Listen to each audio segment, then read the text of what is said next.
All right, to unpack today's inauguration, from the president's address and the tone thereof to the dignitaries in attendance and what their presence means for government relations in the 7th administration, and also what their presence means politically for the ANC, which has lost its majority. I'm joined by SABC News political editor Mzwandile Mbeje. Mzwandile, good afternoon. Thank you very much for your time. I'm sure you're quite tired.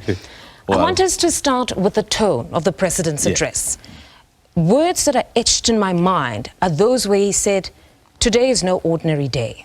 It is a moment of fundamental consequence, a moment where we can choose to move forward together or risk losing it all that we have built." What did you make of that? I mean, Mfundo, as I sat and listened to the speech of the president, it was a very well measured speech, a very presidential speech, a speech that captured the moment the country finds itself in.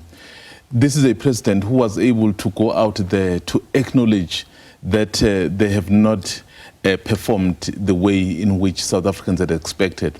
And then they accepted that verdict from South Africans. He said, this is as a result why they have decided that they will pull together, they will work together, because if South Africans do indicate in this fashion, I mean, who are you then to do otherwise? So clearly it was very profound. I mean, that quote, in fact, we were busy with my colleague. After he had spoken about that quote, we were analyzing it to look at the depth of what he really captured as a moment of what was happening there. Saying it in front of the dignitaries from around the continent and indeed the world, but of course for South Africans who are actually waiting with bated breath, because this is different. This government that the president is going to form is different from what we have seen in the past 30 years. It's going to be a government of national unity, a government that will bring a number of people who are outside of the governing party together. So who will be those? That is where, Mfundo, you will then get a sense of the interpretation of that speech. He says we need to have a national dialogue.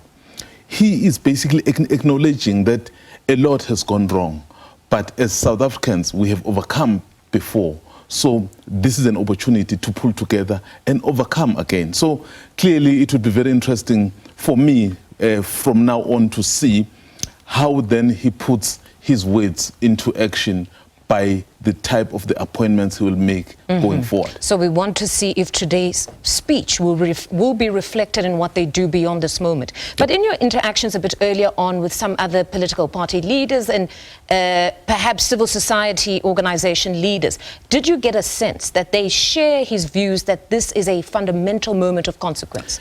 There is a great sense of hope from a number of political parties, particularly those that have pledged to be part of the government of national unity. And I know there is still going to be a lot more that will be announced as joining.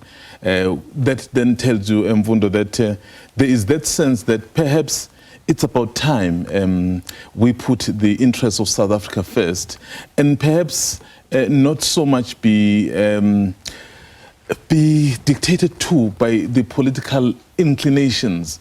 At the end of the day, it doesn't matter which political party you vote for or you join or you're a member of. So you are using that political party as a vehicle to get South Africans to have better lives. So here is the verdict from South Africans to say, we don't trust you all to do it alone.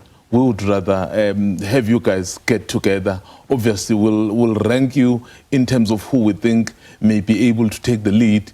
But even if he takes the lead, that lead must be able to bring others. So when we engage with a number of other political parties that were there is that sense of hope to say, if then the president is true to the spirit of the GNU that he is speaking about, so the possibility really of turning things around is there. So the conversation has shifted now. It's all about the composition of cabinet. I'm sure you've seen the media space is littered with articles around the composition of cabinet. When listening to the Democratic Alliance's Steenhuisen, it seems that the conversation, at least around the deputy presidency, is one they no longer want to have. It seems the ANC might retain the deputy presidency. What are you hearing on the ground around this position, firstly? All right. Obviously, the final appointment of cabinet. Okay, maybe let me first put this as a fact in terms of what the Constitution says. So it is the president that we have just witnessed his installation today, who has the prerogative of appointing whomever into his executive. But given what has happened, we know that there shall be consultations. Even within his own ANC, he does engage with his party.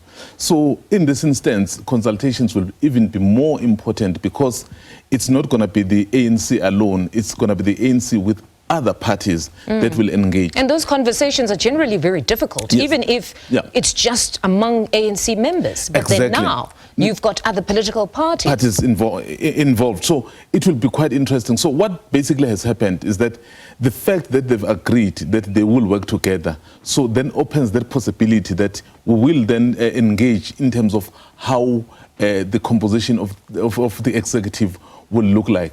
But that does not necessarily take away the prerogative of the president. So in the instance of the question you asked about the deputy president, I mean, I can tell you now that so that may not necessarily be an issue, because remember, as much as they are a government of national unity, the ANC still has 40%. The second biggest is 20%. So as much as there's sufficient consensus, but by virtue of that greater weight, so clearly some of the key and perhaps main positions may be retained by the ANC. So the presidency, particularly in the form of the deputy president, looks to remain where it is. But as you and I have said, it is President Ramaphosa who will then decide what he does. What if then he decides to turn things around at the 11th hour? But they've emphasized that proportionality is something that they want to see. So it must be reflected, at least the seats that most political parties have attained. Unfortunately, we have run out of time. Mzwandile, thank you very much. As always, that's SABC News editor Mzwandile Mbeje talking to us.